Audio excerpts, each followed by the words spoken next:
ओम शांति। आज 23 सितंबर 2024।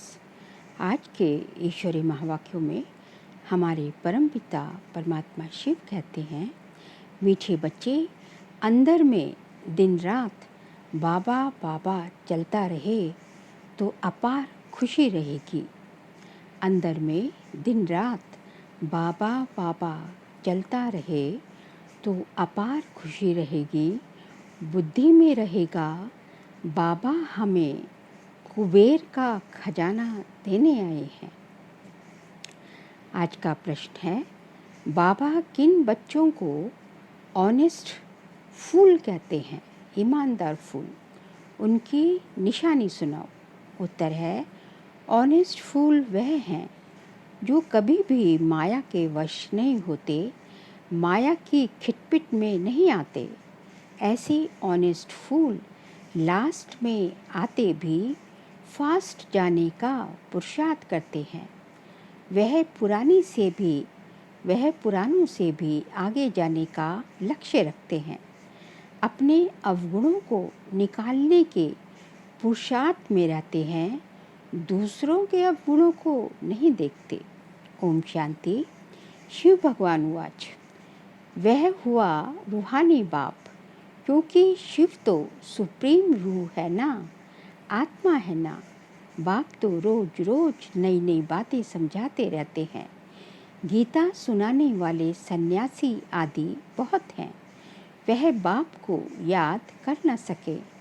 बाबा अक्षर कभी उनके मुख से निकल न सके। ये अक्षर है ही गृहस्थ मार्ग वालों के लिए, वह तो है निवृत्ति मार्ग वाले। वह ब्रह्म को ही याद करते हैं, मुख से कभी शिव बाबा नहीं कहेंगे। भल तुम जांच करो, समझो बड़े बड़े विद्वान सन्यासी चिन्मयानंद आदि गीता सुनाते हैं। ऐसे नहीं कि वे गीता का भगवान श्री कृष्ण को समझ उनसे योग लगा सकते हैं, नहीं। वह तो फिर भी ब्रह्म के साथ योग लगाने वाले ब्रह्म ज्ञानी व तत्व ज्ञानी हैं। श्री कृष्ण को कभी कोई बाबा कहे, ये तो हो ही नहीं सकता। तो श्री कृष्ण गीता सुनाने वाला बाबा तो नहीं ठहराना। शिव को सब बाबा कहते हैं, क्योंकि वह सब आत्माओं का बाप है। सब आत्माएं उनको पुकारती हैं। परमपिता परमात्मा वह है, सुप्रीम परम है, क्योंकि परम धाम में रहने वाला है। तुम भी सब परम धाम में रहते हो, परंतु उनको परमात्मा कहते हैं। वह कभी पुनर्जन्म में नहीं आते। खुद कहते हैं, मेरा जन्म दिव्य और अलौकिक है। ऐसे कोई रथ में प्रवेश कर तुमको विश्व का मालिक बनने की युक्ति बताए, यह और कोई हो नहीं सकता। तब बाप कहते हैं, मैं जो हूँ जैसा हूँ, मुझे कोई भी नहीं जानते। मैं जब अपना परिचय दूँ तब जान सकते हैं।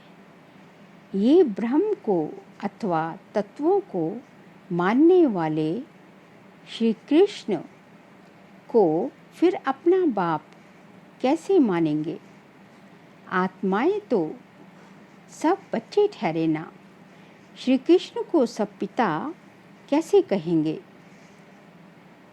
ऐसे थोड़े ही कहेंगे कि श्री कृष्ण सबका बाप है, हम सब ब्रदर्स हैं। ऐसे भी नहीं, श्री कृष्ण सर्वव्यापी है। सब श्री कृष्ण थोड़े ही हो सकते हैं। अगर सब श्री कृष्ण हो तो उनका बाप भी चाहिए ना। मनुष्य बहुत भूले हुए हैं, नहीं जानते हैं, तब तो कहते हैं, मुझे कोटों में कोई जानते हैं। श्री कृष्ण को तो कोई भी जान लेंगे। सब विलायत वाले भी उनको जानते हैं। लॉर्ड कृष्णा कहते हैं ना, चित्र भी है, असली चित्र तो है नहीं। भारतवासियों से सुनते हैं, इनकी पूजा बहुत होती है। तो फिर गीता में ये लिख दिया है, श्री कृष्ण भगवान अब भगवान को भला लॉर्ड कहा जाता है क्या? लॉर्ड कृष्णा कहते हैं ना। लॉर्ड का टाइटल वास्तव में बड़े आदमी को मिलता है। वह तो सबको देते रहते हैं। इसको कहा जाता है अंधेरे नगरी चौपट राजा। कोई भी पतित मनुष्य को लॉर्ड कह देते हैं। कहाँ ये आज के पतित मनुष्य, कहाँ शिव व श्री कृष्ण। बाप कहते हैं जो तुमको ज्ञान देता हूँ वह फिर गुम हो जाता है। मैं ही आकर नई दुनिया स्थापन करता हूँ। ज्ञान भी मैं अभी ही देता हूँ। मैं जब ज्ञान दूँ तभी बच्चे सुने, मेरे बिगर कोई सुना ना सके। जानते ही नहीं। क्या सन्यासी शिव बाबा को याद कर सकते हैं? वह कह भी नहीं सकते कि निराकार गॉड को याद करो। कब सुना है? बहुत पढ़े लिखे मनुष्य भी समझते नहीं हैं। अब बाप समझाते हैं श्री कृष्ण भगवान नहीं, मनुष्य तो उनको ही भगवान कहते रहते हैं। कितना फ़र्क हो गया। बाप तो बच्चों को बैठ पढ़ाते हैं। वह बाप टीचर गुरु भी है। वह बाप टीचर गुरु भी है। शिव बाबा सबको बैठ समझाते हैं। ना समझने के कारण त्रिमूर्ति में शिव रखते ही नहीं, ब्रह्मा को रखते हैं, जिसको प्रजापिता ब्रह्मा कहते हैं, प्रजा को रचने वाला। परंतु उनको भगवान नहीं कहेंगे। भगवान प्रजा नहीं रचते। भगवान के तो सब आत्माएं बच्चे हैं। फिर कोई द्वारा प्रजा रचते। तुमको किसने अडॉप्ट किया? ब्रह्मा द्वारा बाप ने अडॉप्ट किया। ब्राह्मण जब बनेंगे तभी तो देवता बनेंगे। ये बात तो तुमने कभी सुनी नहीं है। प्रजापिता का भी जरूर पाठ है। एक्ट चाहिए ना। इतनी प्रजा कहाँ से आएगी? कुख वंशावली भी तो हो ना सके। वह कुख वंशावली ब्राह्मण कहेंगे। हमारा सरनेम है ब्राह्मण। नाम तो सबका अलग अलग है। प्रजापिता ब्रह्मा तो कहते ही तब हैं जब शिव बाबा इनमें प्रवेश करे। ये नई बातें हैं। बाप खुद कहते हैं मुझे कोई जानते नहीं, सृष्टि चक्र को भी नहीं जानते। तब तो ऋषि मुनि सब नेति नेति कह गए हैं। ना परमात्मा को, ना परमात्मा की रचना को जानते हैं। बाप कहते हैं जब मैं आकर अपना परिचय दूं तभी जाने। इन देवताओं को वहाँ ये पता थोड़ी ही पड़ता है हमने ये राज्य कैसे पाया। इनमें ज्ञान होता ही नहीं। इनमें ज्ञान होता ही नहीं।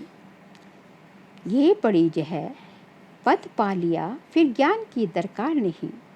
ज्ञान चाहिए ही सद्गति के लिए। यह तो सद्गति को पाए हुए हैं। ये बड़ी समझाने की, ये बड़ी समझने की कोई ये बातें हैं। समझदार ही समझे। बाकी जो बूढ़ी बूढ़ी माताएं हैं उनमें इतनी बुद्धि तो है नहीं। वह भी ड्रामा प्लान अनुसार हर एक का अपना पार्ट है। ऐसे तो नहीं कहेंगे हे ईश्वर बुद्धि दो। सबको एक जैसी बुद्धि हम दें तो सब नारायण बन जाएंगे। सब एक दो के ऊपर गद्दी पर बैठेंगे क्या? हाँ, एम ऑब्जेक्ट है ये बनने की। सब पुरुषार्थ कर रहे हैं नर से नारायण बनने का। बनेंगे तो पुरुषार्थ अनुसार ना। अगर सब हाथ उठाएं हम नारायण बनेंगे तो बाप को अंदर में हंसी आएगी ना। सब एक जैसे बन कैसे सकते? नंबरवार तो होते हैं ना। नारायण ही फर्स्ट, सेकंड, थर्ड, जैसे Edward the first, second, third होते हैं। भल एम ऑब्जेक्ट ये है, परंतु खुद समझ सकते हैं ना। चलन ऐसी है तो क्या पद पाएंगे? पुरुषार्थ तो जरूर करना है। बाबा नंबरवार फूल ले आते हैं। नंबरवार फूल दे भी सकते हैं, परंतु ऐसे करते नहीं। फंक हो जाएंगे। बाबा जानते हैं, देखेंगे कौन ज़्यादा सर्विस कर रहे हैं। ये अच्छा फूल है। पीछे नंबरवार तो होते ही हैं, बहुत पुराने भी बैठे हैं, परंतु उनमें नए नए बड़े बड़े अच्छे फूल हैं। कहेंगे ये नंबर 1 ऑनेस्ट फूल है। कोई खिटपिट ईर्ष्या आदि इनमें नहीं है। बहुतों में कुछ ना कुछ खामियां जरूर हैं। संपूर्ण तो कोई को कह नहीं सकते। 16 कला संपूर्ण बनने के लिए बहुत मेहनत चाहिए। अभी कोई संपूर्ण बन ना सके। अभी तो अच्छे अच्छे बच्चों में भी ईर्ष्या बहुत है। खामियां तो है ना। बाप जानते हैं सब किस किस प्रकार का पुरुषार्थ कर रहे हैं। दुनिया वाले क्या जाने, वह तो कुछ समझते नहीं, बहुत थोड़े समझते हैं। गरीब झट समझ जाते हैं। बेहद का बाप आया हुआ है पढ़ाने। उस बाप को याद करने से हमारे पाप कट जाएंगे।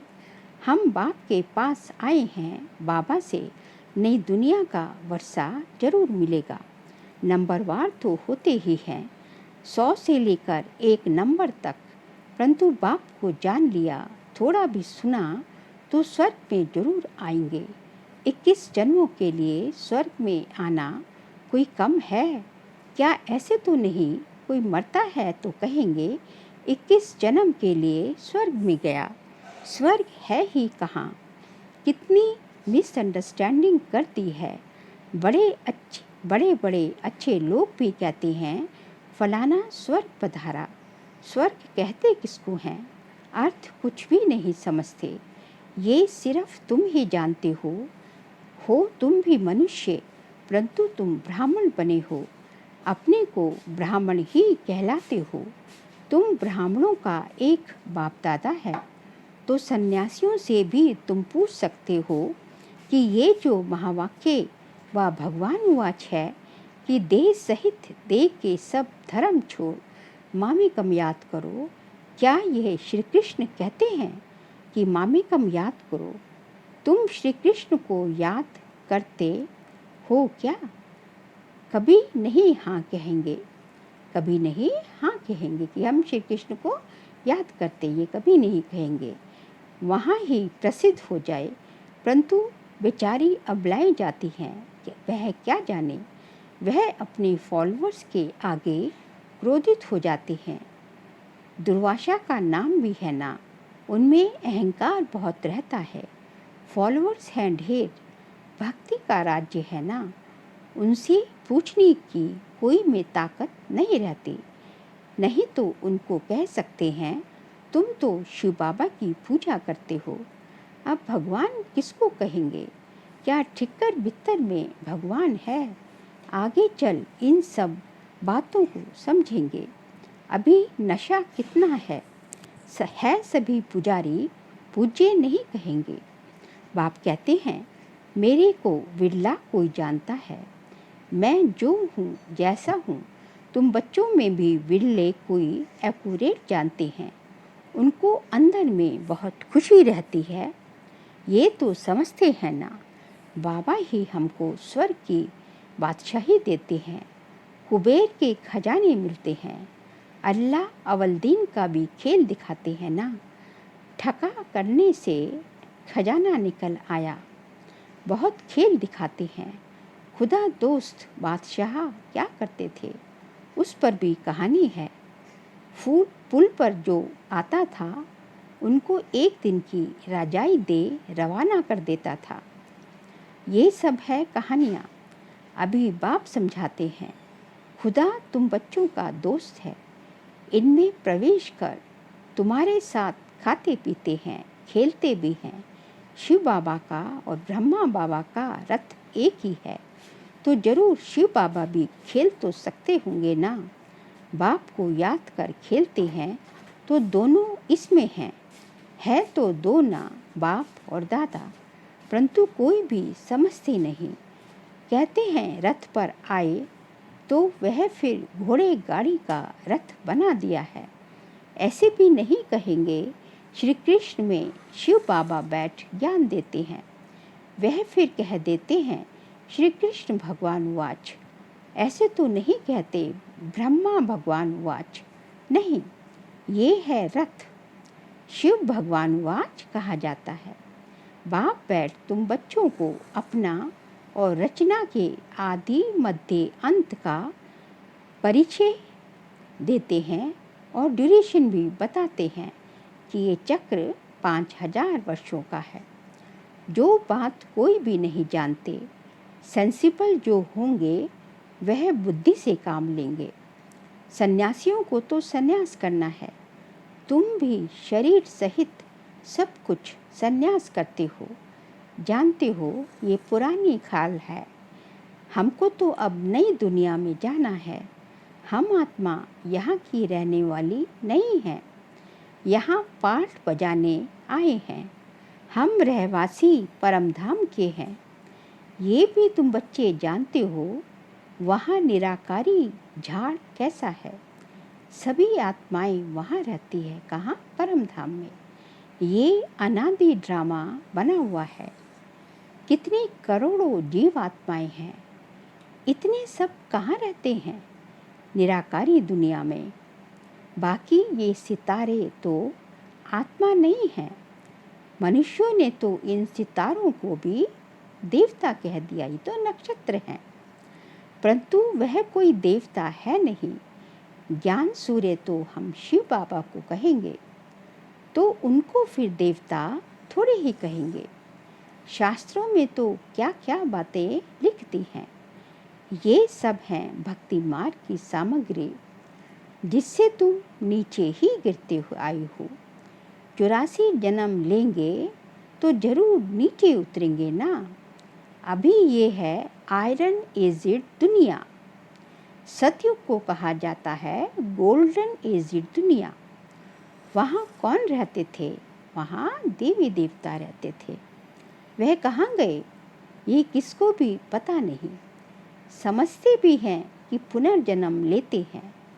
बाप ने समझाया है, पुनर्जन्म लेते लेते देवी देवता नीचे गिरते आए और फिर नीचे गिरते गिरते अपने को फिर जो है हिंदू कहलाने लगे, क्योंकि उनकी वो पवित्रता नहीं रही। पतित बने हैं ना। और किसका भी धर्म बदली नहीं होता। बाकी जो और धर्म वाले हैं, क्रिश्चियन धर्म, इस्लामी धर्म, बौद्ध धर्म, वो किसका भी धर्म बदलता नहीं है। केवल आदि सनातन जो देवी देवता धर्म है, वही जो है बाद में उसको बदलकर हिंदू कहलाने लग जाते हैं। इन्हों का धर्म क्यों बदली होता है किसको पता नहीं। क्यों बदली होता है? क्योंकि वो पतित बन जाते हैं।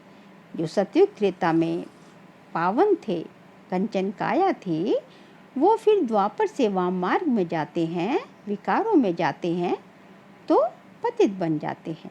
बाप कहते हैं धर्म भ्रष्ट कर्म भ्रष्ट हो गए हैं। देवी देवता थे तो पवित्र जोड़े थे, फिर रावण राज्य में तुम अपवित्र बन गए हो, तो देवी देवता अपने को कहला न सके, इसलिए नाम पड़ गया हिंदू। देवी देवता धर्म श्री कृष्ण भगवान ने नहीं स्थापन किया, जरूर शिव बाबा ने ही आकर किया होगा।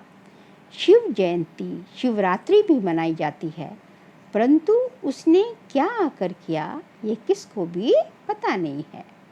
एक शिव पुराण भी है। वास्तव में शिव की एक गीता ही है जो शिव बाबा ने सुनाई है, और कोई शास्त्र है नहीं।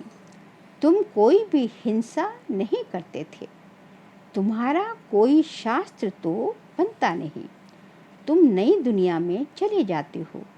सतयुग में कोई भी शास्त्र, गीता, कोई भी शास्त्र आदि होता नहीं। वहाँ कौन पढ़ेंगे? वह तो कह देते ये वेद शास्त्र आदि परंपरा से चले आते हैं। दुनिया वाले ये कहते हैं, उनको कुछ भी पता नहीं। स्वर्ग में कोई शास्त्र आदि होता नहीं। बाप ने तो देवता बना दिया, सबकी सद्गति हो गई, फिर शास्त्र पढ़ने की क्या दरकार? वहाँ शास्त्र होते नहीं। अभी बाप ने तुम्हें ज्ञान की चाबी दी है, जिससे बुद्धि का ताला खुल जाता है। पहले ताला एकदम बंद था, कुछ भी समझते नहीं थे। अब क्या हो गया? बुद्धि का ताला खुल गया तो सब कुछ समझने लग गए। अच्छा मीठे मीठे सिकिलदे बच्चों प्रति माता पिता बाप दादा का याद प्यार और गुड मॉर्निंग। रूहानी बाप की रूहानी बच्चों को नमस्ते। हम रूहानी बच्चों की रूहानी बाप दादा को नमस्ते नमस्ते नमस्ते। सार के लिए पॉइंट्स हैं। किसी से भी ईर्ष्या आदि नहीं करनी है। खामियां निकाल संपूर्ण बनने का पुरुषार्थ करना, अपनी खामियां निकालनी, कमजोरियों को निकालना है बाहर। पढ़ाई से ऊंच पद पाना है। सेकंड पॉइंट, शरीर सहित सब कुछ संन्यास करना है। किसी भी प्रकार की हिंसा नहीं करनी है। अहंकार नहीं रखना है। आज का बाबा का वरदान है, अविनाशी और बेहद के अधिकार की खुशी व नशे द्वारा सदा निश्चिंत भव। अविनाशी और बेहद के अधिकार की खुशी व नशे द्वारा सदा निश्चिंत भव। दुनिया में बहुत मेहनत करके अधिकार लेते हैं। आपको बिना मेहनत के अधिकार मिल गया, क्योंकि भगवान ही आपका बन गया। बच्चा बनना, हम भगवान के बच्चे बने हैं ना। बच्चा बनना अर्थात अधिकार लेना, वह मैं श्रेष्ठ अधिकारी आत्मा। इस बेहद के अधिकार के नशे, इसका नशा होना चाहिए कि हम किसकी संतान हैं? भगवान की संतान है। इस नशे और खुशी में रहो। नशा और साथ साथ खुशी। इस नशे और खुशी में रहो तो सदा क्या रहेंगे? निश्चिंत, कोई चिंता नहीं। ये अविनाशी अधिकार निश्चित ही है। ये हमारा अधिकार निश्चित है कि ये हमें मिलना ही है। भगवान का सब कुछ, हमें भगवान की सारी मिल्कियत के हम अधिकारी बच्चे, हमें हमारा होना ही है। जहाँ निश्चित होता है वहाँ क्या होता है? जहाँ निश्चित होता है वहाँ निश्चिंत हो जाते हैं, क्योंकि ये होना ही है। इसलिए वहाँ कोई परेशान, नो वरी, निश्चिंत हो गए। अपनी सर्व जिम्मेवारियाँ बाप हवाले कर दो तो सब चिंताओं से मुक्त हो जाओ। बाबा क्या कहता? बाबा कहता, मैं बैठा हूँ ना तुम लोगों के लिए। तुम्हारा काम है बस मुझे बता दो कि मेरे साथ ये प्रॉब्लम है, मैं इस चिंता में हूँ, ये मेरे अंदर, ये मेरे साथ परेशानी चल रही है। बाबा को अपना साथी बना के रखो, हमेशा अपने साथ रखो, कंबाइंड रूप में रखो और अपने दिल का हाल, अपनी सारी परेशानियां बाप हवाले कर दो तो सब चिंताओं से मुक्त हो जाओगे। ये भगवान का वायदा है अपने बच्चों से। स्लोगन है, जो उदार चित्त विशाल दिल वाले होते हैं वही एकता की नींव रखते हैं। जो उदार चित्त विशाल दिल वाले हैं वही एकता की नींव है। एकता मतलब एकजुट, संगठन की बात चल रही है ये, कि एकता कहाँ होगी? एकता वहाँ होगी जहाँ जो है दिल विशाल होगा, मतलब फ्रॉक दिल होगा। छोटी छोटी बातों में आपस में जो है टकराव नहीं होगा। उदार चित्त होंगे, विशाल दिल होगा, फ्रॉक दिल होगा और जो है तो वहाँ आपस में प्रेम से जो है सब जो है आपस में प्रेम से होके रहेंगे, टकराव की बात नहीं रहेगी, तो जो है वही एकता होगी। अच्छा, ओम शांति।